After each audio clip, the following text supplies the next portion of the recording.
page 1080. So we are told in verse 47 that these awful klalot befall the nation of Israel, and they are going to occur, verse 47 on page 1080, Tachat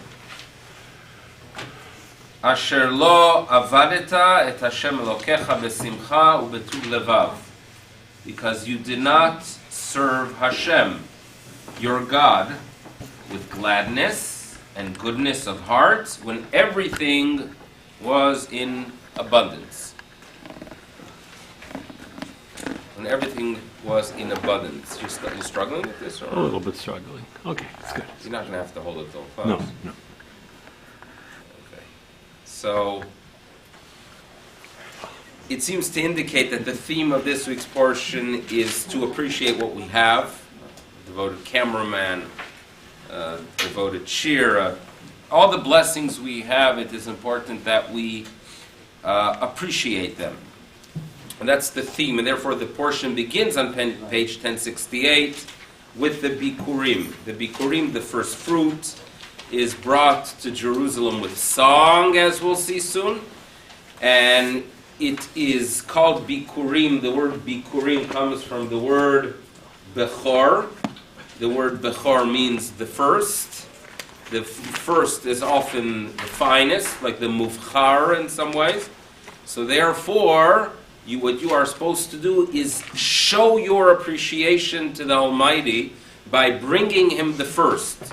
And Judaism is a religion that often we hand the first to show our appreciation. So V'haya ki tavo el haaretz.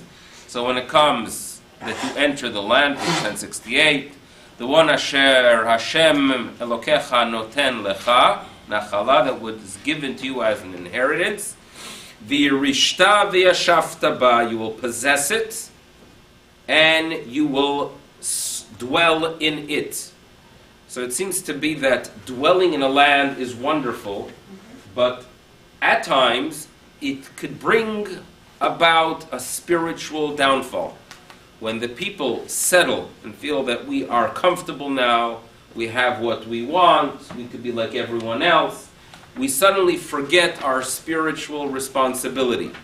We learned last week and 2 weeks ago that if you settle in the land, you might want to have a king like all other nations, not a king that is there to remind you of your uniqueness. We are told as well in Parashat Hazinu later on that Klal Yisrael has the trait of Vayishman Yeshuron Vayvat. Vayishman, they become comfortable, right? They become fat, and as a result they feel that they could kick their source, the Almighty who gave them all. We could do without Him. We are doing well.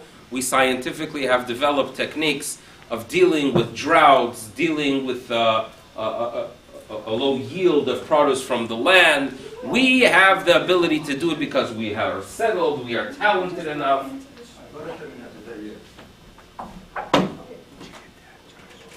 So that is what we are told, that there is a threat, there is a danger in settling. So therefore, to combat it in verse 2, we are told, Velekachta mereshit kol pri adama, you should go out and take the first of mereshit kol pri adama, from the fruit of the ground. Now we know very well that the bikurim are not from tomatoes, zucchini, and cucumber. What do you bring for bikurim? Figs.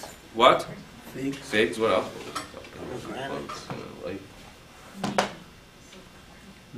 Shivat Aminim. So why does the Torah tell us that they are considered pri ha'adama, pri ha'etz? So the truth is that every fruit really originates in the ground as well. That is true. But here we are bringing fruit and we want to attach them figuratively to the ground because we want to show our appreciation for the land. And therefore, we mention the fact that this is indeed fruit of the tree, as we'll see soon, because it has to be the finest of what the land of Israel could produce, the 7 species. but it is linked to the land. So your appreciation should be to the land itself. What would be in modern days, let's say there was a Beis Hamikdash now, and you were growing fruit hydroponically, without soil? It's a very interesting... Would you still have to bring bikurim? It's interesting that hydroponics have created a lot of questions in halacha, like Shemitah, for example. What bracha do you make? There were those who even believed that for hydroponics you make a shahakol. But they say that Shlomo Zalman Auerbach would say that if it looks like a tomato and it sounds like a tomato and it walks like a tomato, it's a tomato, right? So therefore, halachically speaking, it is a tomato and it's hadama. But you wouldn't have that ability. In other words, even in a situation where I, for example, own the tree and you own the field, I cannot bring bikurim. It has to be linked to the ground. It is a must. So therefore, in your scenario, it is indeed lacking that attachment to the ground, and that's what it's all about. And it's possible, therefore, the Torah itself is making it clear. Have a link to the Adamah. Feel an attachment to the land. We, unfortunately, who are not farmers, don't feel attachment to land. It's a wonderful thing. It's an appreciation. It's a spiritual experience. A good farmer that feels it. They felt it, and now it's time to show their appreciation by placing the chosen items, the first ones, in a basket, and you should bring it vehalachta, the second half of verse 2, el hamakom, you should go ahead and take it to the place hasher yivchar Hashem Elokecha, that was chosen by God, lishaken shmo sham, to rest His name there, where you could attach yourself to this higher being. Verse 3, ubata el hakohen, you should come to the kohen. Which kohen? Asher yeh bayamim hahem, you should come to the kohen who is living in those days, meaning do not go into the time machine and go to the kohen that lived 200 years ago. Do not go into the time tunnel. In the 60s there was a TV program called The Time Tunnel, that you would go ahead and travel to different eras. Don't do that, but rather you should go to the Kohen who actually lives in your days. This is a very odd way of telling us what to do.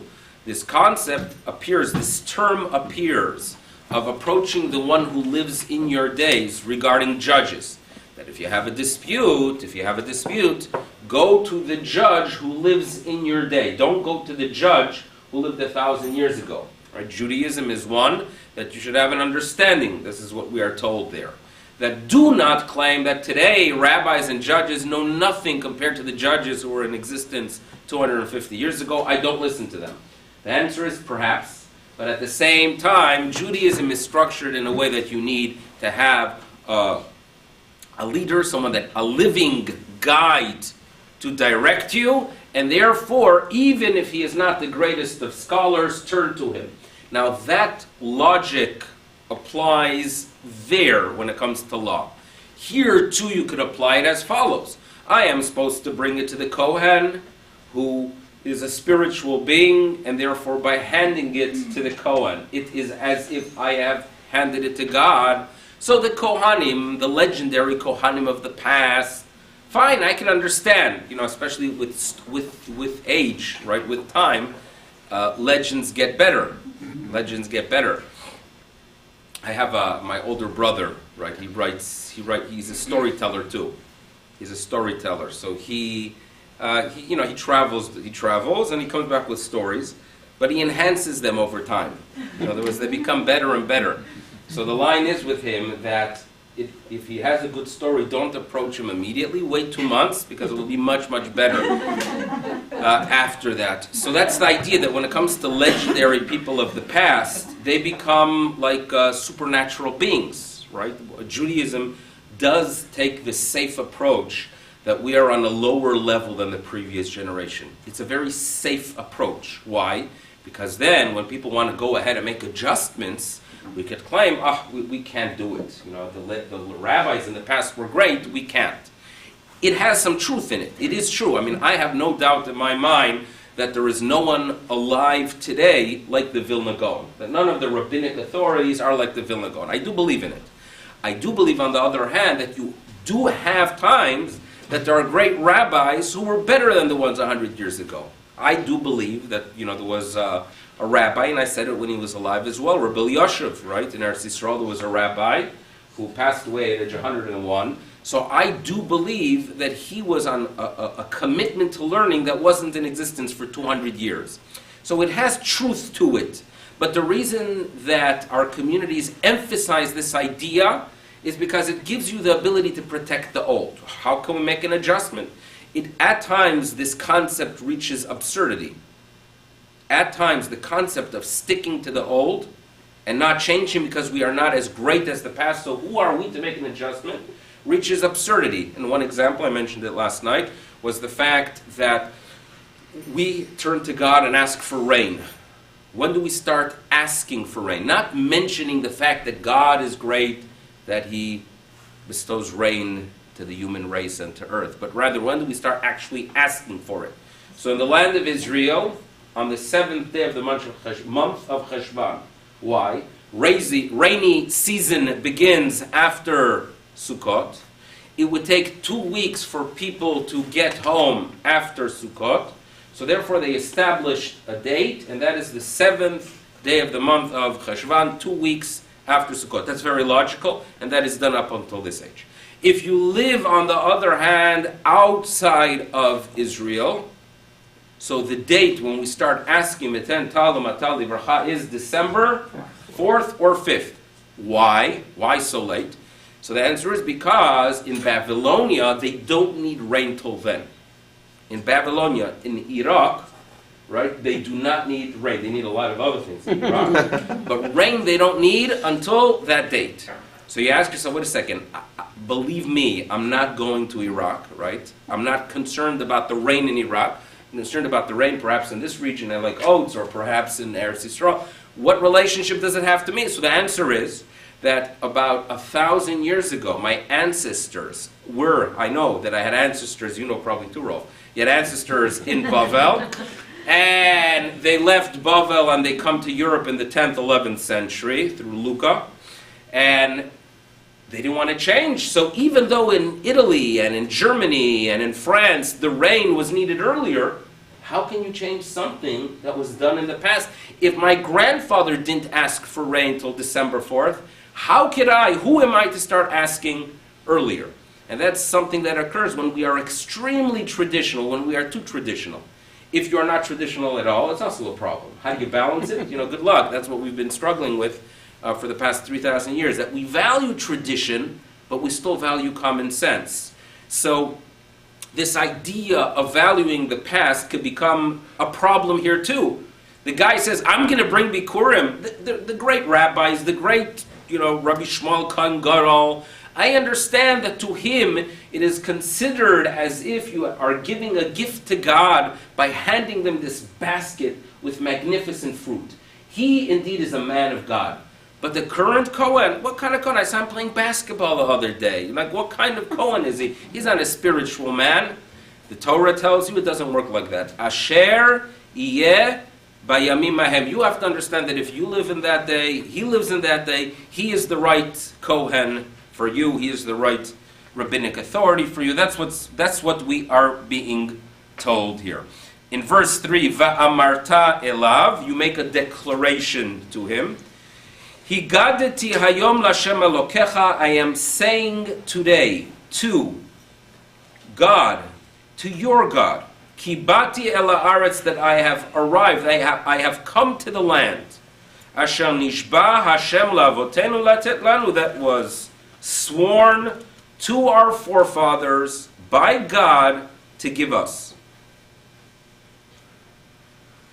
I have arrived in the land. Bati el haaretz. So if you are a first generation Oleh, right? You're an Oleh Chadash to Israel. It is very easy to make a declaration of Bati el haaretz. If you are, you meet these Yerushalmis. When I was a kid, there were Yerushalmis that took pride that they are 7 generations Yerushalmi. Today already there are those that are claiming a 9th generation. Right? So either I'm getting older, or else it's being enhanced with time, one of the two. But you have people that say that I have families that are date back to the disciples of the Vilna Gaon. We know for a fact that disciples of the Vilna Gaon arrived there in 1816 in Yerushalayim. Rabbi Carmel, who visits here at times, a very well-respected rabbi. So he is a direct descendant of these rabbis. Can he make a declaration? How can he make a declaration? Bati el haaretz. I have arrived, I have come to the land. What do you mean, Bati el haaretz? Ata lo bata. So how do you understand that? So that's perhaps what we're going to try to clarify at some point, and perhaps the most important message of what we're going to be reading about. Velakach HaKohen, verse 4, the Kohen takes the basket, he places it on the altar, and you make suddenly, in verse 5, a declaration, a very unique declaration, that you are going to be running through the history of your people. A short, brief description, Jewish history in 60 seconds. What is the declaration that you make that relates to our history? So we go. V'anita ve'amarta, you should go ahead and declare in front of your God, Hashem Elokecha, Arami oved avi. Two ways to understand it. One, the way the approach we take on the Seder night when we read these verses. These verses become the core of the Haggadah.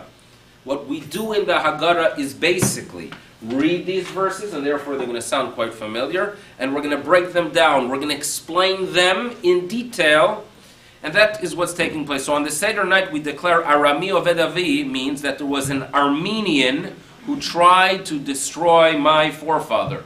The Armenian was Lavan, Yaakov's father-in-law. He tried to destroy my father, indicating the difficulty that we had in the Golus, in the exile by Lavan. And then the next exile we go through is Vayered Mitzrayma. We fast forward to the exile that occurred in Egypt. And we live there in Egypt, b'matei me'at, with a very small group. That's in the beginning. Vayisham legoy gadol atzum varav. And then we multiply. We become a nation that is great, strong, numerous. But the anti-Semitism kicks in. Vayareu otanu hamitzrim. The Mitzrim either mistreat us, or perhaps they make us look bad. Vayareu otanu means that they make us look into beings that are not loyal. So it was an anti-Semitism that was not that the Jews were treated bad.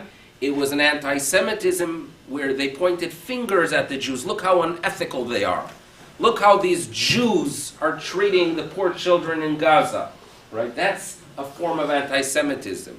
That the Jews, how awful they are. Look what the problems, all issues in the Middle East would be solved if the Jews just stop mistreating the people in Gaza. Everything. There would be absolutely no problem. So all the Ra in the world, all the evil that exists in the world is because of the Jews. That's a form of anti-Semitism that has existed since the Jews were in Egypt. Vayareu otanu.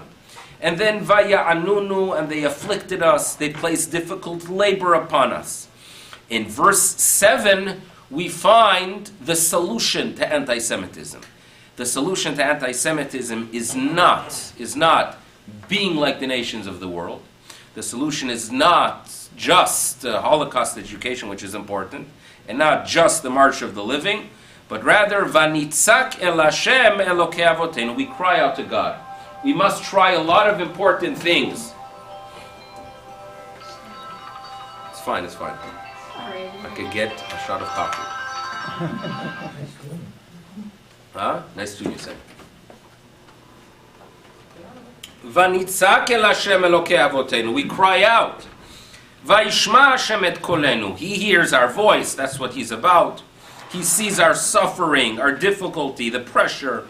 In verse 8, he takes us out of Egypt with wonderful miracles. In verse 9, guess what? He brings us to this land, and he gives us not just the land, but a land that is flowing with milk and honey. And therefore right now, verse 10, and now I have brought Hiveti et rashit pri adama. I have brought the first fruit of the ground that you have given me, God. You should go ahead and you prostrate yourself in front of God and you show your appreciation. And verse 11, this is the key. What is this? What do you walk away with?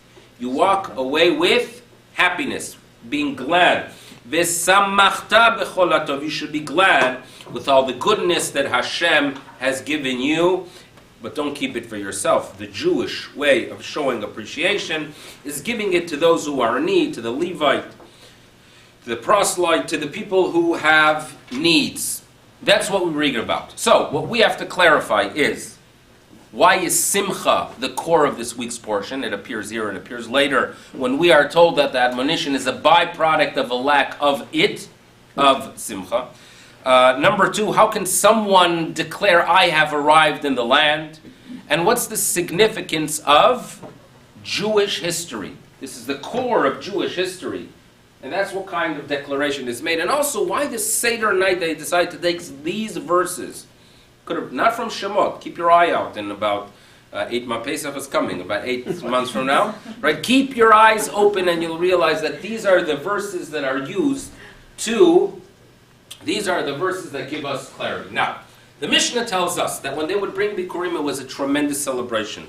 The shops in Jerusalem would close when specific community members would come into town. So they would make a declaration, the members of the people from Yafo are coming, they would shut their stores and they would greet the people coming for Bikurim, and the Levi'im would be called in to start playing their musical instruments and to start singing. And we are told that there is one specific song, there is one specific chapter of Tehillim that really symbolizes the event, and therefore it was chosen to greet the people, the masses coming for the Bikurim. It is a chapter in Tehillim that is number 30, and it starts with Mizmor Shir, Chanukat, Habayit LeDavid. It's a psalm, a song of the inauguration of the house, sung by David. There's a major problem with it. A song for inaugurating the temple by David. What's the problem? David wasn't there. The David HaMelech was not there. He wasn't alive. And who did it? Shlomo. So how do you understand it? Okay, so there are 3 approaches here. One approach, the rabbinic approach, is that King David had prophecy. And he knew very well that one day there will be a temple. He was told, the truth is.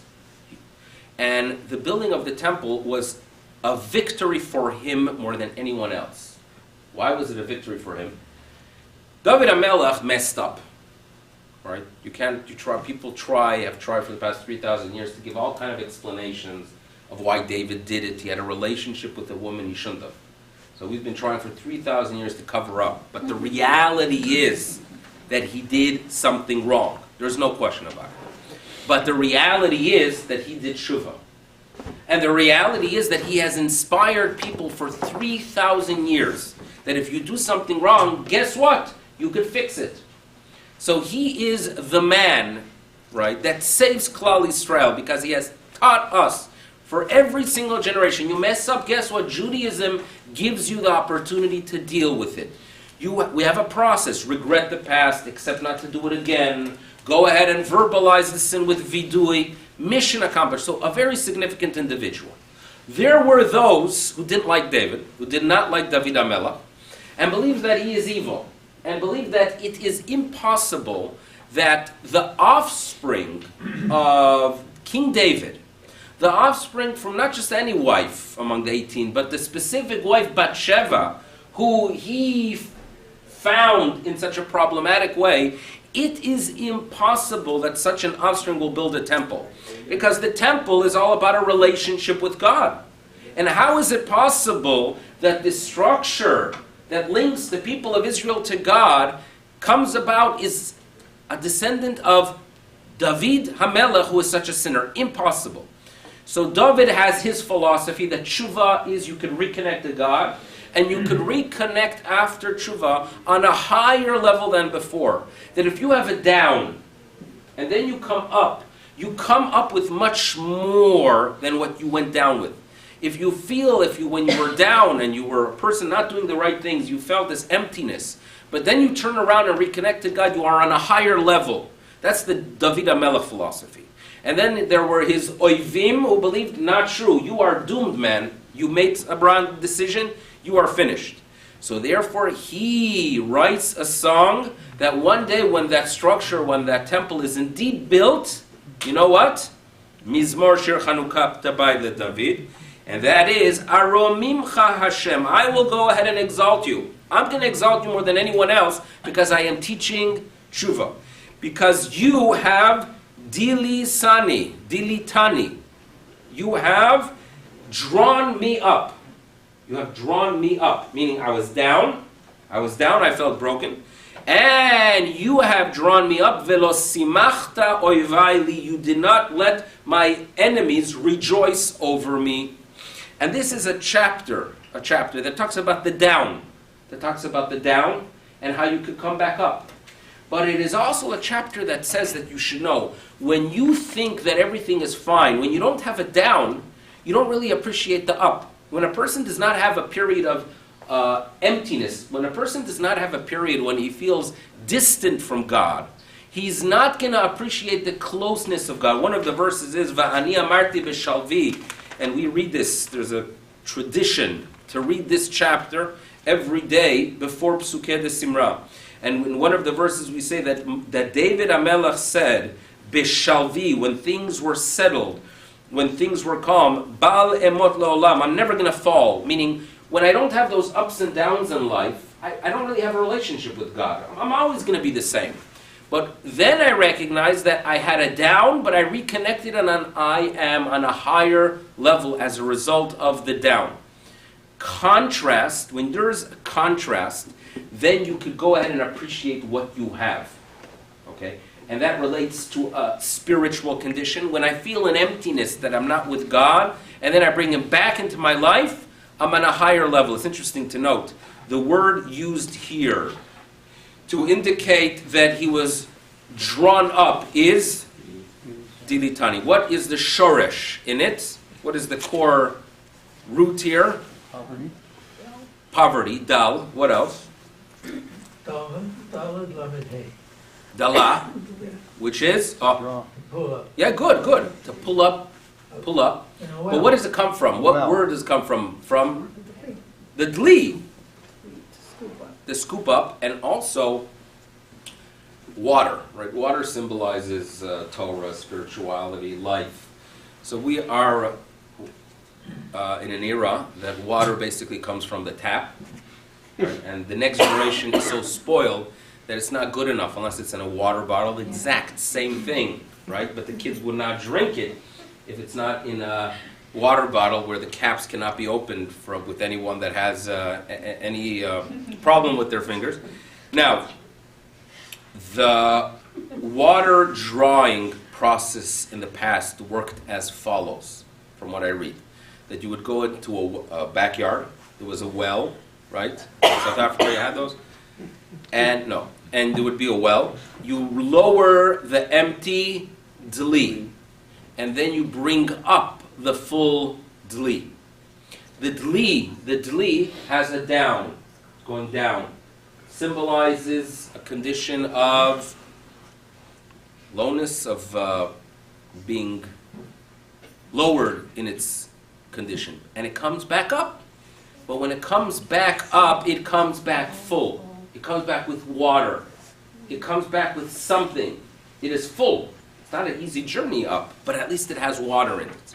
And that's what David HaMelech is telling us, that I had a low, but I came back up, I was drawn up. Who was the one that pulled me up?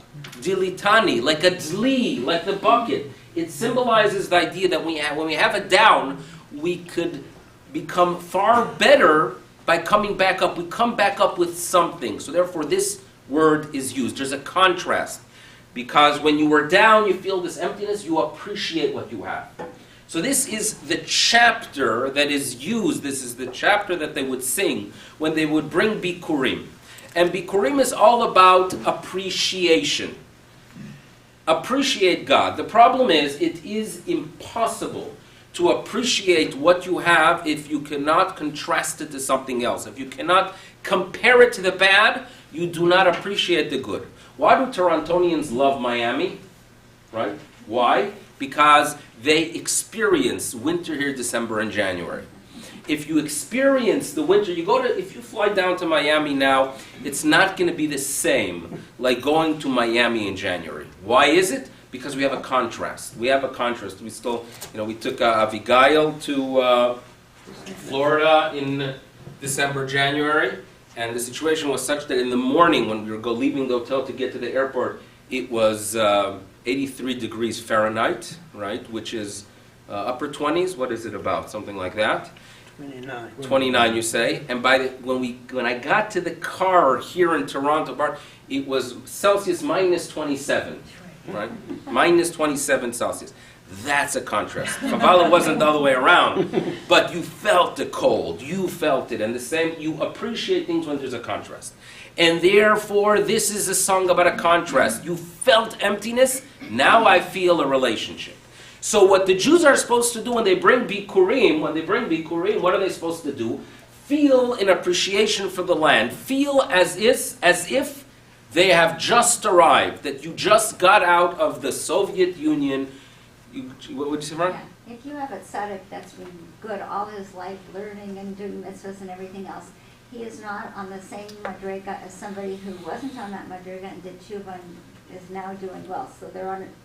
Correct. That's a rabbinic statement that the makom shebalei tshuva omdim, that where the person who felt that void and felt that life is worthless without a relationship with God is on a higher spiritual level than the tzaddik. That's what it's all about. There's something, he contrasts it. He wakes up every morning and he appreciates it. And therefore what we are supposed to do in this week's portion is appreciate the land. The problem is, how can I appreciate the land if I'm 8th generation in Israel? I'm a farmer who worked this wonderful land and I've been producing wonderful pomegranates and dates and figs. How am I supposed to feel an appreciation if I never experience the contrast? How am I supposed to be besimcha, right? So often in life, like the famous Hasidic story of the person who was overwhelmed at home with too many children, right, and too much happening at home. And he goes to the Rebbe, and the Rebbe says to him, bring a goat into your house. A goat? He says, yes, that's what you have to do. The Rebbe says he listens. So for a whole week they have a goat. Was it a goat? Running around the house, driving them nuts, and then they go back to the Rebbe after a week, 2, 3, and the Rebbe says, now you can take the goat out. The goat comes out of the house, and they say, things are so calm now, right? They contrast it. That's the message of such a story. But this is what Judaism wants. Judaism wants that you have the ability to be besimcha, even if there is no drastic change in your condition. How do you do it? There's only one answer. There is only one answer to truly appreciate what you have, and that is study Jewish history. Study Jewish history. Yeah? I'm not sure if this is how relevant this is, but in the thing, like before, right after Leaf May, there's a vertical line. Yes. Why? Amarta, there's a few of them that appear. Yes, Lifnei.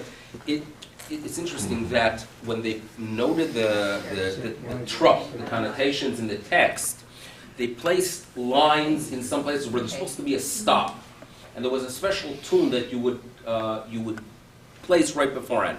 The Ashkenazi Balei in general ignore it. Is that a correct statement, Balei Ashkenazi? You don't ignore it. You stop. You stop a little bit when there's a vertical line. The Sfaradim, by the way, they make this emergency stop. Like they put on the brake. So we had in Chile, when we had the Balei, his name was Avram Ben Zaken, and he would lane like Velekachta Mereshit. In other words, you give this break. So we used to call him Avraham. So these are traditions. It's part of the trumpet, and perhaps But there's it doesn't really emphasize that this section is like part of the Haggadah. Possible. It's possible. It's interesting how the Haggadah, extracted this and focuses on this more than anything else, because the Seder night is not a night that we talk about that God is great. We don't do that in Judaism, because declaring that God is great is a chutzpah. In other words, me walking over to Einstein and say, boy, I read the Cliff Notes on your theory of relativity. You're a genius, Einstein. You won't appreciate it, right? Like, who on earth am I to understand what Einstein's talking about. And so too when it comes to the Exodus and the greatness of God, we don't walk over to him and say, God, you should know, you did a good show there. You beat Spielberg by a mile. In other words, it's not what he appreciates. What he wants is for us to have what we call hakarat hatov. Meaning if you get a gift from someone, you show your appreciation. When we sit down on the Seder night, what we are trying to achieve is to show appreciation to God. We need to find text in the Torah that is about appreciation, that shares the history of the people and the fact that we appreciate the higher being that guides us. That's why we turn to this text. This is the text that's all about appreciation. And how do you show appreciation? By contrasting it, by comparing the good days to the bad days. And we have the privilege of sometimes, survivors go through so much. But some of them have the ability to show, an appreciation. They went through such darkness, and now they can thank God, celebrate. When there's contrast, you can appreciate. The talent is, and the obligation of those who did not, thank God, experience the bad, is to imagine, to visualize, to meditate, to think through the process and the difficulties that they experienced in the past. In other words, to go ahead and read Jewish history and feel it, right? The visual arts sometimes achieves it, right? At times you see a good a movie about World War II, and you're supposed to, the flawed approach to history is to walk away being angry. In other words, if I go ahead, which happens at times, and I'll watch some footage of the Holocaust and just get angry, nothing is achieved. If I feel the pain, and I feel for them, and then I walk away with, number one, a commitment to go ahead and preserve the Judaism that they tried to destroy. And number two, appreciate the fact that we live in a world that, thank God, I could practice my Judaism and I don't have to worry about things. If I walk away with appreciation and I could say, v'samachta, that I am thankful to the Almighty, I have achieved something. You must study history to be able to create within yourself a contrast where you appreciate what you have. And this is something that we work so hard to knock into our children's head. As adults, we get it a little bit more, right? Even my generation is finally getting it. We're maturing a little bit, and we're getting it, that there are things we must appreciate. Kids who are spoiled, who grew up in an era that they are, driven by their, the suburbia kids, driven by their parents, have two chauffeurs, everything's with comfort. If the temperature, right? In other words, those of you who remember days that in the summer they were actually hot, and in the winter they were actually cold. Some of you remember those days. And kids, if come Shabbos and the thermostat is not exactly where they expected, or among their 3 fans, only 2 of them were turned on in the house that has an air conditioning, for them it's the end of the world. Why? They are spoiled. They believe that this is what the world is supposed to be perfect. If they study and visualize and experience, and really through a mental exercise, experience the difficult times, they walk away with happiness. That's what the goal of education should be, to appreciate what we have. And this is what the Torah wants us to do, to bring Bikurim to show your appreciation. It is achieved through a declaration of history. And it is one that as a result of that declaration, you can actually say, Bati el haaretz.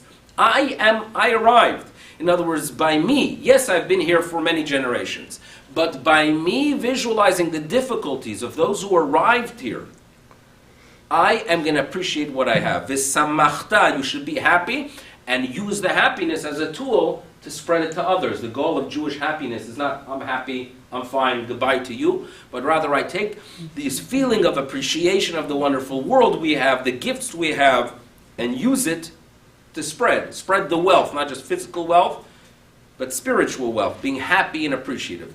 This is what the text is about, and that's what the people of Israel are warned, that if you stay in the land and lack that appreciation, and then you're going to feel emptiness, and then you're going to try to find substitutes to give you a high, and today the high is going to be from a joint, today the high is going to be from gambling, today the high is going to be from other forces.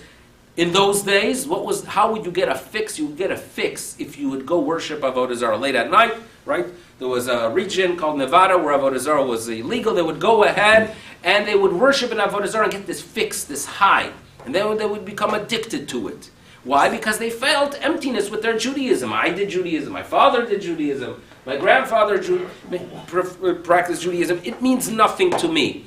That's when the downfall begins, when you don't have that appreciation. You study history and you approach history correctly, you will be samech, you're going to avoid that admonition. Otherwise, and that's what this parsha is all about. That's the theme. So hopefully we have a little bit of clarity how you can make that declaration of Bati. Yes? Can I throw a question in?